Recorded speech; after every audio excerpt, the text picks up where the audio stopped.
This is the School Leadership Show, the only podcast dedicated to helping practicing and aspiring school leaders improve their craft. The School Leadership Show brings together thought leaders from inside and outside of education to deliver you the insights and tools you need to succeed in school leadership. During this conversation, Jenn, David Lang, and I talk about Shane Safir's 2017 book, Listening Leader, Creating the Conditions for Equitable School Transformation. At the intersection of neuroscience, mindfulness, and equity is the need to be a listening leader. Safir creates a framework and makes a case for the transformative power of listening. As with all of the books that Jenn selects for the main idea, the listening leader has the perfect balance of the theoretical and the practical. Enjoy this conversation with Jenn, David Lang. I'm here with Jenn, David Lang. Jenn, we've stopped counting the number of appearances you've had on the podcast. I can't count that high, yeah. But I like the pattern that we're in now. So today, Jenn and I are going to talk about a very cool book, Jenn, that you summarized, I think, April, right? April 2018? Yep, just a little while ago. The Listening Leader, Creating the Conditions for Equitable School Transformation by Shane Safir. And can tell us a little, I love this book, and we are, where I'm working right now, we are deep into it. It's it's going to be our anchor text for going into our summer and then the following school year. But I'm curious, why did you choose this book? Well, if you are choosing it as an anchor text, you better buy it soon, because a colleague of mine was trying to plan a conference, and she said it's sold out everywhere. So, it is. We ended up having to get electronic copies of it. Really? Yep. Really? Okay, yeah. Well, for good reason. I think it's a great book, and it's a great book for now, because you look at the title and you think, oh, why is there a whole book about listening when I'm a school leader? I have so much to think about. But it's not really just about listening. It's about a whole mindset and approach toward leadership that creates a much more humane place for people to work, a place where students, parents, staff all feel like they belong. And it's about slowing down and investing in relationships and building a trusting culture, and not for some great, kumbaya moment just for the sake of it. But she's really good at connecting these types of skills to actually getting things done, that you really can't have tough conversations with teachers, with other leaders, if you don't first have the foundation of the relationship. And listening is a great entree into that and a great way to build that foundation. Well, and I think that, and that underlying, well, it's in the subtitle, but that underlying subtext of equity is just incredible. And I think really, I know it hit home for us, and I'm sure it does for a lot of other folks as they look at disproportionality across their systems. So let's dig right into it. And in the beginning, she kind of introduces this framework, this ARC framework, ARC, awareness, relational capital, and complex change. You want to talk a little bit about that? What did you think of that? Yes, it's how she structures the book, and it's sort of three ways, I guess, to think about leadership, or three components. The first part, the awareness, we have to first be aware of ourselves as leaders, how we contribute or don't contribute to equity issues. We have to be aware of ourselves as well as the issues that shape our schools and school systems. That's sort of the first part, and I'll just do an overview. I'm sure we'll get more into it. And the second part has to do with the relational capital. Basically, what that means is our attention to interpersonal relationships. How do we build the kind of interpersonal currency so that we can really build our school and pave the path for that change? She was channeling a little Stephen Covey there with that the emotional bank account stuff. Yeah, it was kind of funny to hear the same person who talks about equity also talk about cash. Basically, she says that, every time someone approaches you, it's an opportunity to build relational capital, which she said is like putting cash in the bank, so that later, when as a leader you want to create some type of change, momentum for change, basically you're later taking a withdrawal from the bank. So you've already invested enough. But so that's the second part But is really not in sort of a superficial transactional way. I think it's a metaphor, but yeah. it's meaningful. Yes. No, I'm just saying it struck me because of the gentle and humane tone of the book, to use a numeric, a monetary metaphor. But I think it makes sense, right? You may think, why am I spending all this time developing these relationships? But it really is to pave the path toward change later.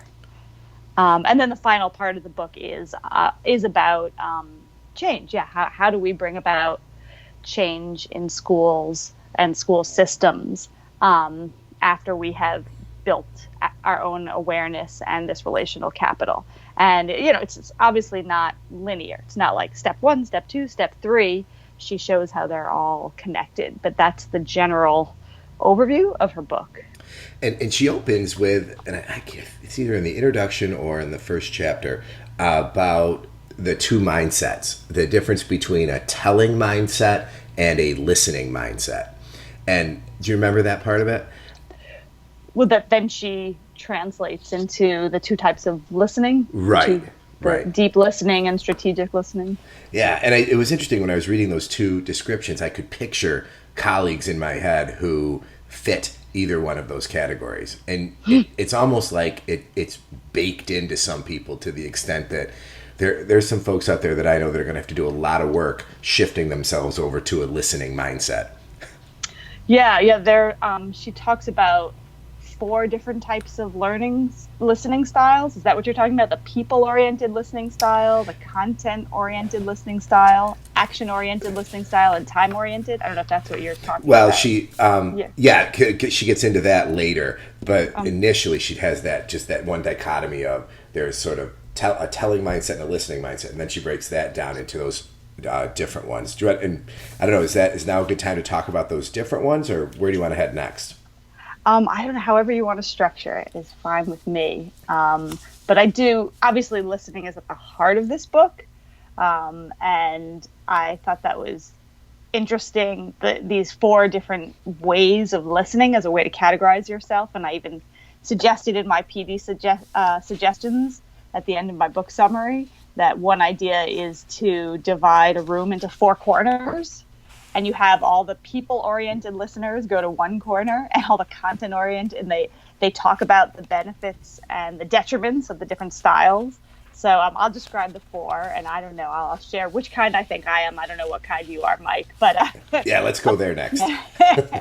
The people-oriented listeners are those who really focus on sort of the interpersonal, the emotional aspects of communication.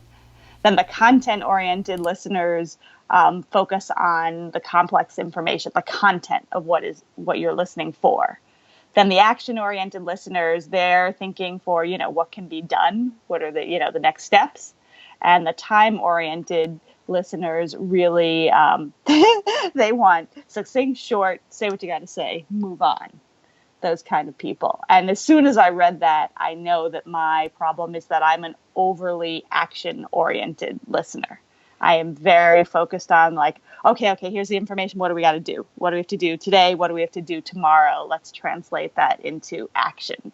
And so I'm aware of, obviously, there are great benefits to that. You get a lot of things done. But then the problem is that I don't pay enough attention to the other aspects of a conversation, how a person is feeling, or if I've given enough time to the issue before jumping into action. Would you categorize yourself as any one of those 4? Or I'm I think I'm somewhere between people and time.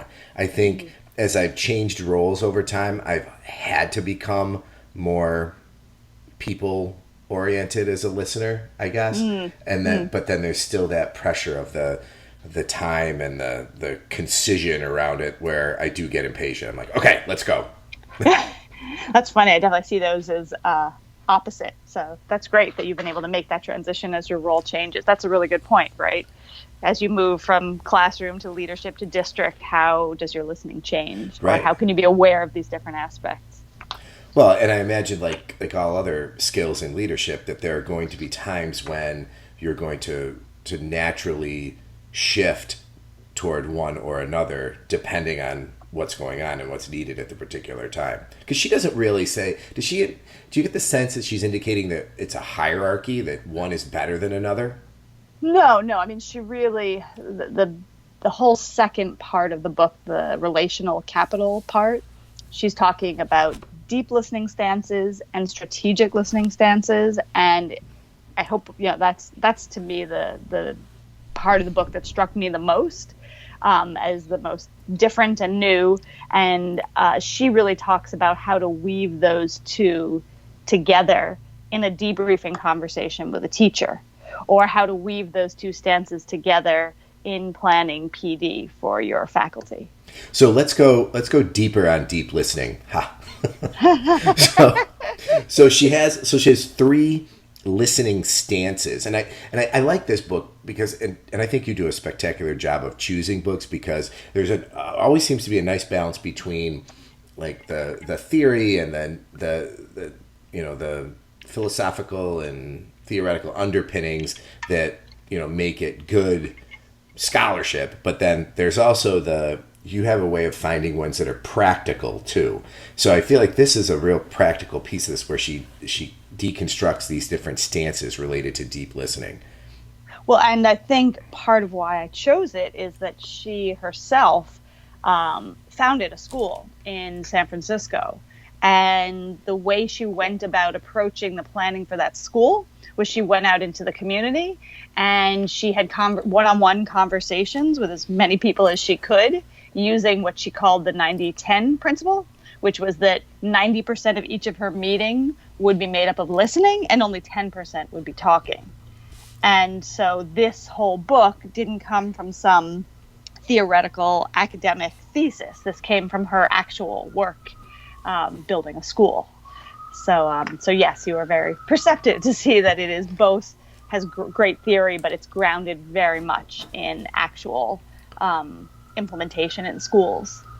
That whole 90-10 thing. So yeah. We had that comes up big in that first chapter. We had all of our administrators read that, and it's funny because you can then sit in a group of people and there's someone who is clearly not practicing that.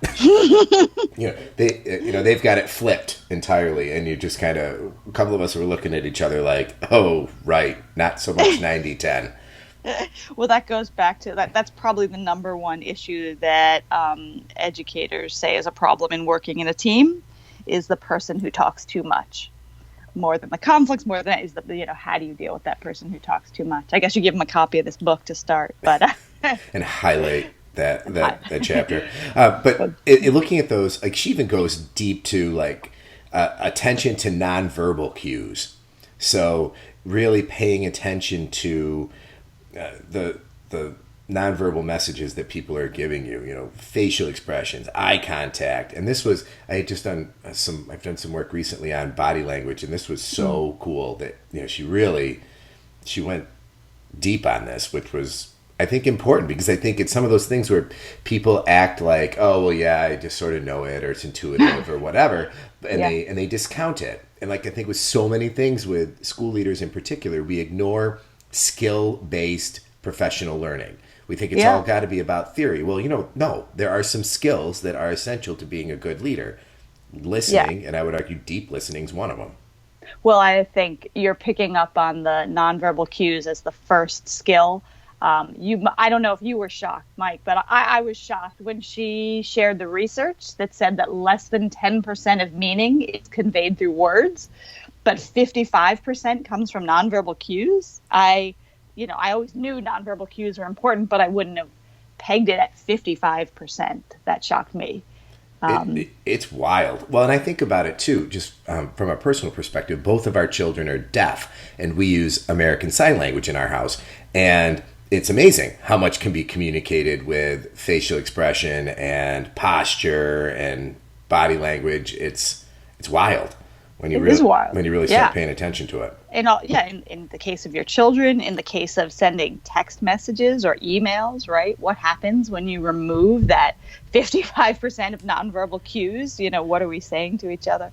But I would just want to take a step back, because we're about to go through, I assume you want to go through the 3 parts of deep listening. But to begin, she divides listening into 2 types of listening: deep listening and strategic listening. And the deep listening, as an overview, is the type of listening we do when we are not trying to get the other person to do something. This is not the get your daughter to take out the trash conversation. This is the compassionate listening, where all we're trying to do is help the person deal with their emotional distress or whatever is going on. And I think what some leaders don't realize, I don't know, I've had principals say to me, "Oh, I'm not a therapist." Yeah. You've heard that. So, and the point is that when you have staff dealing with any kind of emotional distress, it clouds their thinking and it clouds their ability to do their job. So does this mean we should all buy sofas and have them lie down in our offices? No, that's not what we're saying. But that actually attending to the emotional issues of our staff members is helpful for the school. It is not a nicety, an add-on, but it actually helps them do their job. So maybe we shouldn't all go out and buy sofas for our offices, but we should attend to their needs with this type of deep listening, where you're only listening to help them release emotion, not to try to change anything or do anything. So that's where there are 3 skills, or she calls them stances. I think that's an interesting word. Yeah. 3 stances that make up deep listening. And should we take a look at those first one, quick? which is paying attention to your nonverbal cues. Right. Sure. Well, the nonverbal cues or the 3 stances? Well, the 3 stances. I think we hit the nonverbal cues. I mean, that makes sense. Yes. But then she goes into this idea of mature empathy. Yes, and that's sort of seeing something from the other person's point of view, but not just seeing it, but also responding with compassion. Sometimes just saying to someone, "I hear your concern." They come in and only 50% of the students did their homework, and they just want you to say, "That must be tough, right? What can I do to support you?" Just those kinds of comments to understand the other person's point of view and respond appropriately. And this is tricky for a lot of people who, particularly for school leaders who, they're used to just fixing people's problems. Here's a problem, let me solve it. They're like the vanilla ice of school leadership. If you got a problem, I'll solve it. Exactly. Mike, you're listening to, I don't know. Anyway, too much 80s and 90s music last night. I was going to say that. I didn't want to out you. But yeah, we are. I think for leaders, it's particularly difficult to separate those times when we're called upon to fix things and when really we just need to say, like, "Wow, that's tough. That's really, really tough." And it doesn't mean it's not a problem that doesn't need to be solved. It certainly is a problem that only 50% of your kids have done their homework, and we might need structural and larger solutions for that. But in the moment, the person may just need to vent. Right. And I think and you see that too, in communication in your personal life too, with a spouse who might come home. And I like to feel like we've, in our house, improved our communication to the point where I can, if Teresa comes home and wants to unload something, it used to be I would have to ask, "Are you looking for solutions or just for me to listen?" And now she'll tell me, "You don't need to solve this, just listen." Okay. Yeah.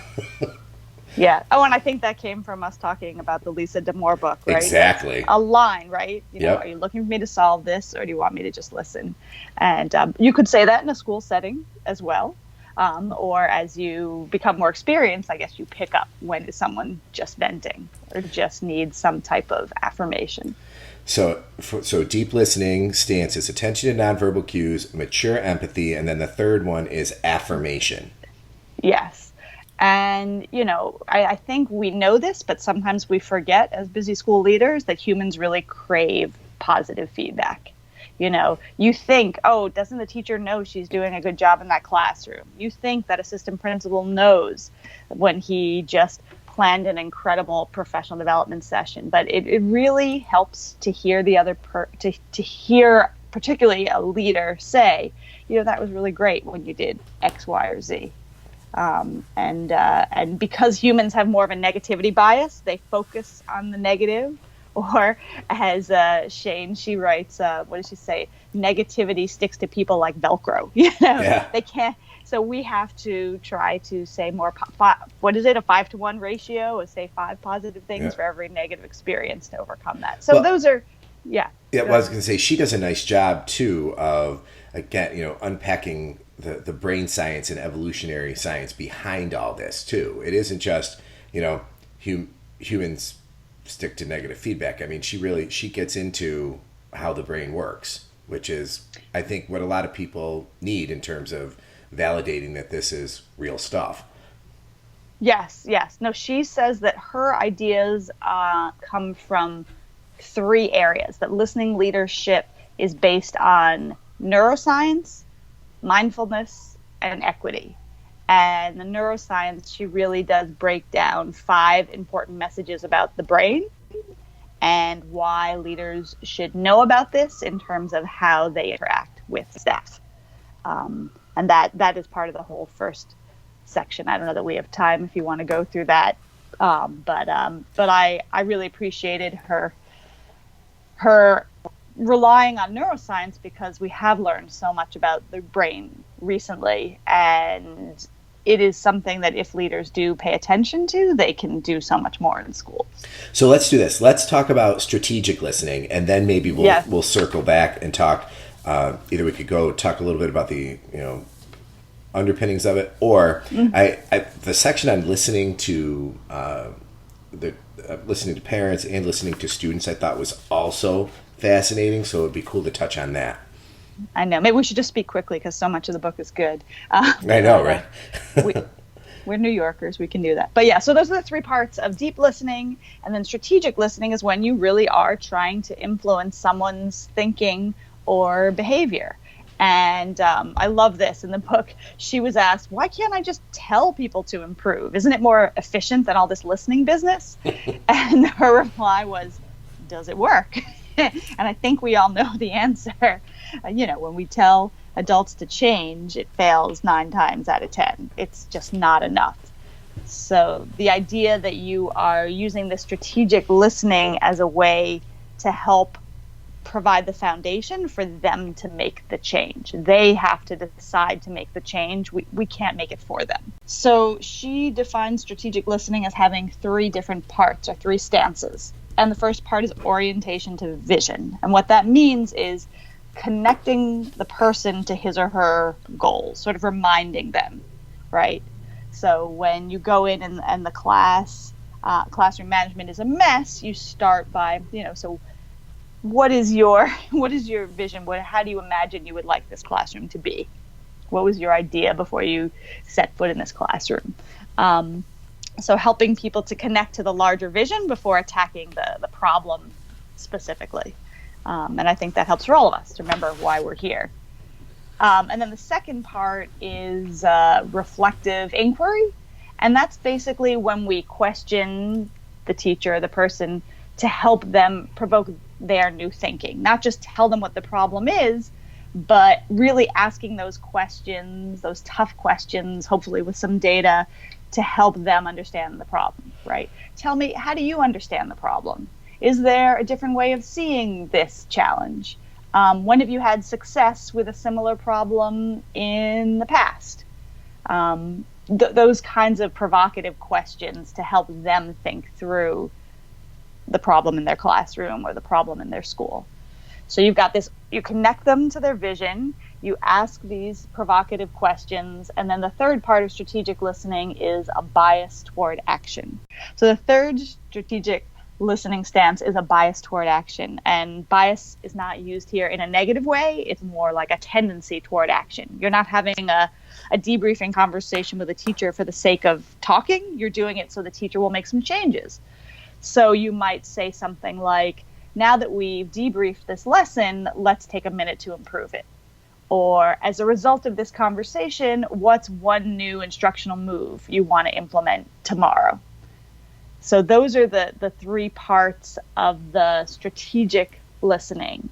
And even though these are nice and organized, 3 parts of deep listening, 3 parts of strategic, she creates sort of a 7-step debriefing conversation with teachers that weaves in these different components.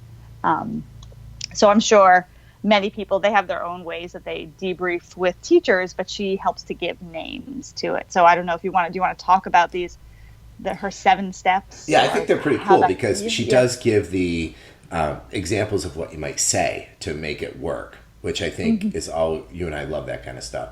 So yeah, so the 7 steps, the first one is to open the conversation, and talks about how that's really the stance is mature empathy there. So by connecting with the people, right? How are you? How did the meeting go? How did the lesson go? Something like that.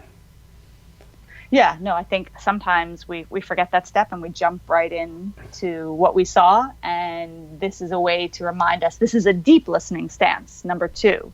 So we're not yet trying to change anything. We're just trying to let them emote. Right. And then she goes where? Then she goes to the orientation to vision as her second step. So going back to, I want to anchor us in, what's our school goal, or what's your own personal vision, or you said you were trying to do this or that.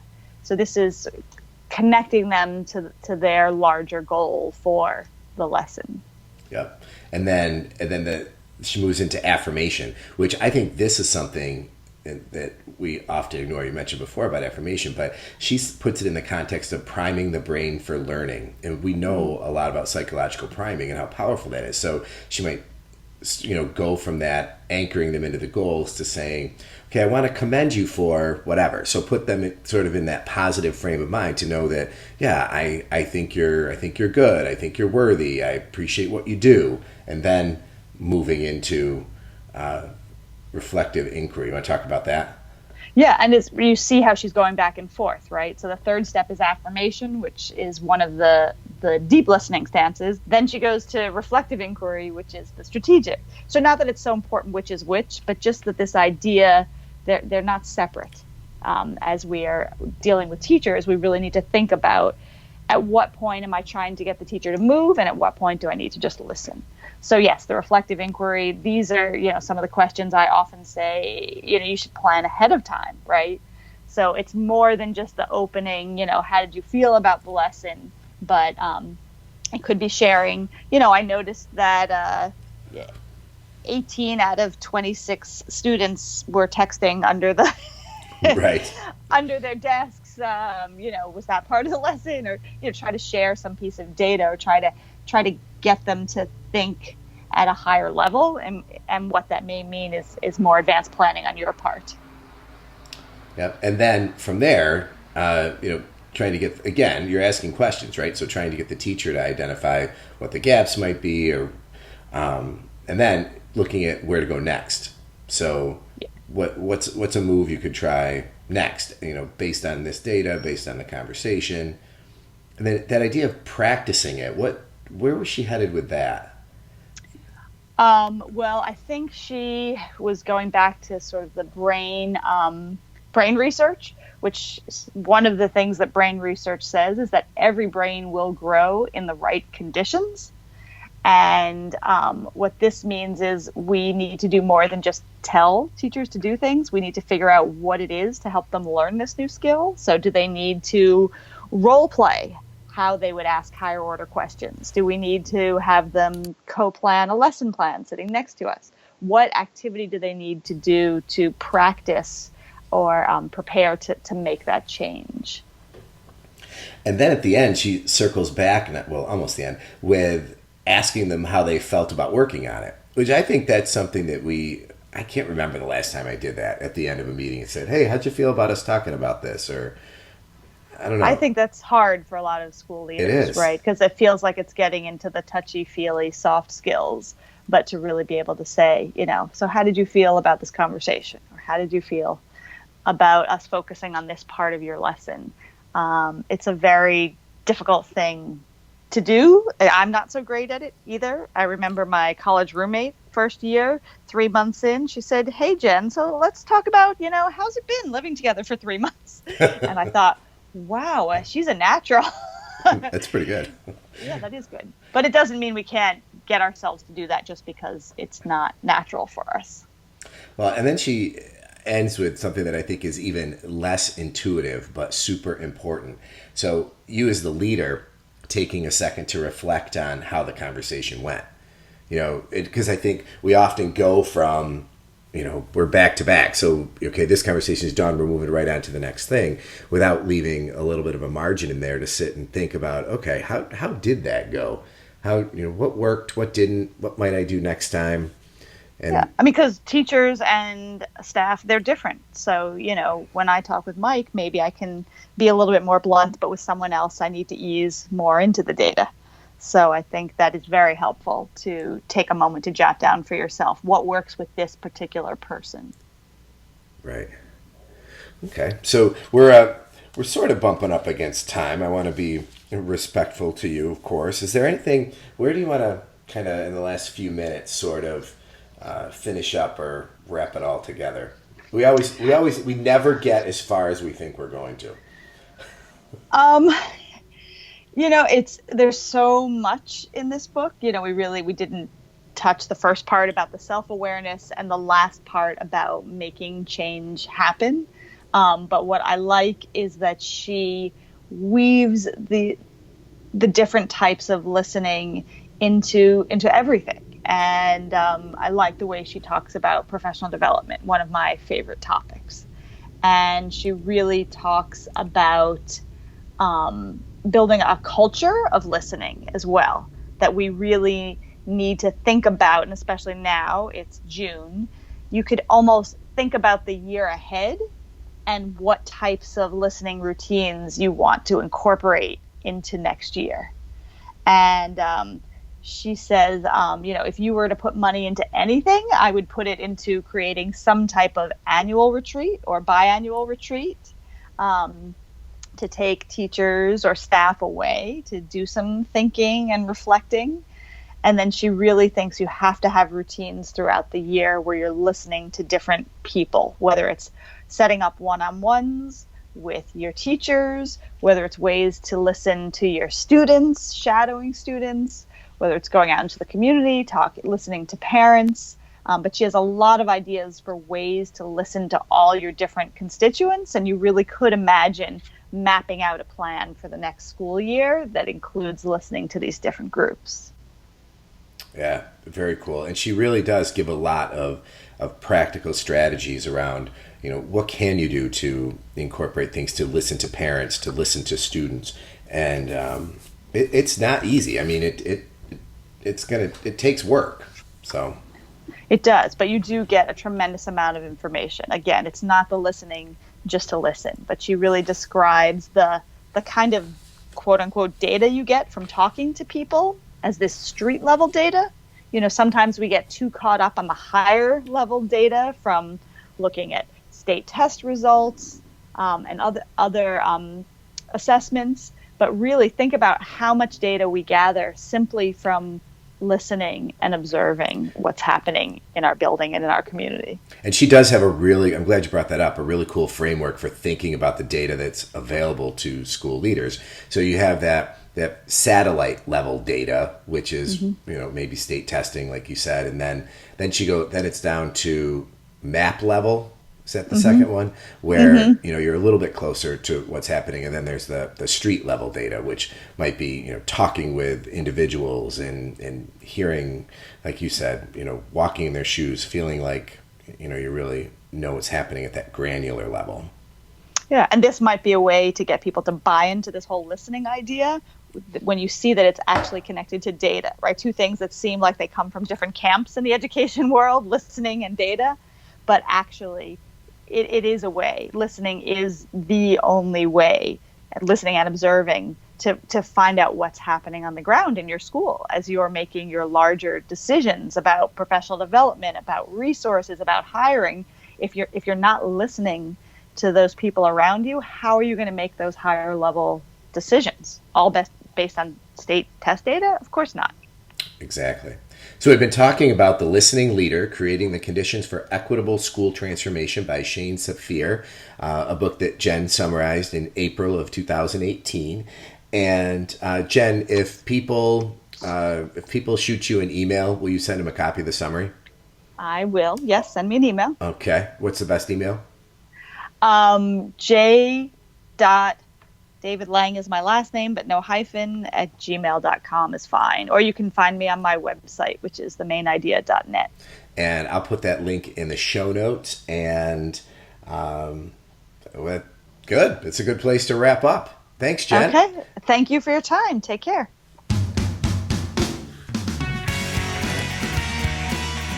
You can reach Jen through her website for The Main Idea at themainidea.net. I'm a happy subscriber of The Main Idea and a big fan of Jen's work. She's offered to send listeners of this podcast episode a free summary of The Listening Leader if you send her an email at j.david-lang@themainidea.net. It's definitely worth the time. Thanks for listening to this episode of the School Leadership Show, a podcast for aspiring and practicing school leaders. Send your comments, questions, and show ideas to me, Mike, at schoolleadershipshow.com. And please consider rating the podcast in iTunes and leaving a comment. And definitely pass the show along to your colleagues.